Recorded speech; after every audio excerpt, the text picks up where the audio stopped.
Hey guys, Red Eye Gaijin here. Today's video is gonna be called, well, I'm thinking of calling it Creating Your Own Job in Japan. And before I get into the details of an example of how someone can do this, I want to just let it be known that I'm not saying this is an easy thing to do, and everything will depend on your visa situation, okay? So what I'm about to tell you will be much easier if you already have your visa situation worked out,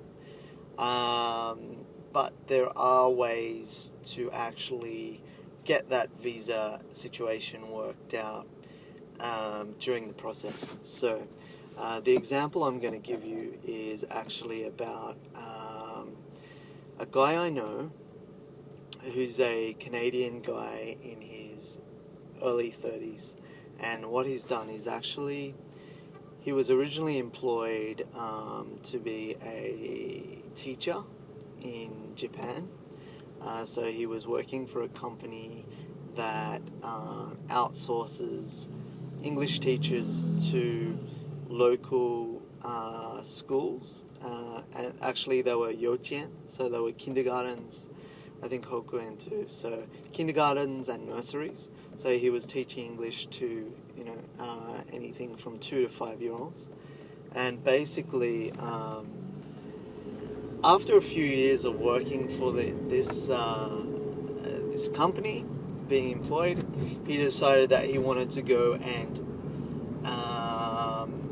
set up his own business. Now, I know that's not a new thing. There are YouTubers out there, Victor for one, give me a break, man, who has set up his own business. Now, setting up your own business is not I wouldn't call it a common thing, but amongst the people that set up their own business, I would say that setting up a language school, a physical language school, where people come in and learn English in a building that you own or are renting, is relatively common if you look at those people who do set up a business in that field anyway. But something that I've never heard of discussed here on YouTube before is what my friend did, and that is he actually went out and got contracts just between him and also between either schools themselves.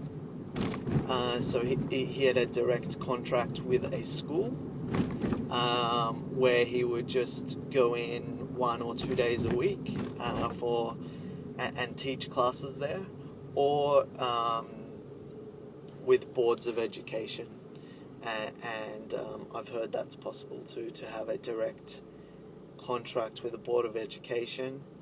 And I think the key differences are between the two. For the first one, where he had a contract with schools, he created his own company, which he did by registering himself as a one-man company, which is relatively easy to do if you have somebody helping you out with the language side of things, unless you're comfortable yourself with the language, filling out forms and paperwork in Japanese and things like that. And you can actually form a company in a category called, I think, 5-cent company, where you actually only need 5 cents in an account, a bank account, to say, 5 yen, to say,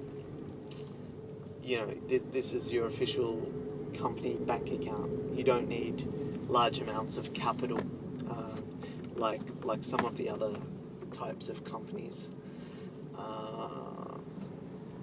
but limited companies and things like that, which need, I think, 5 million yen if the rules are still the same.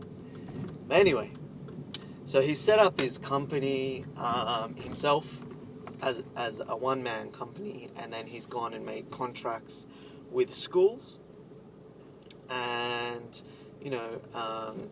just basically managed his schedule around the different times where these schools needed his services. So there you go.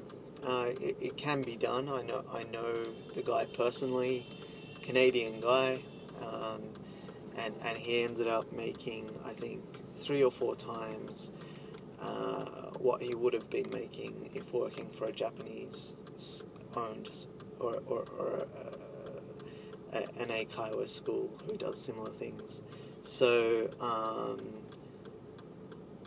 I just wanted to put it out there that that's another way to make money and thrive or survive in Japan. I'll leave it at that.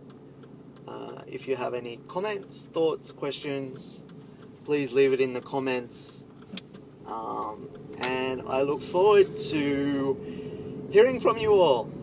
Cheers. Red Eye Gaijin.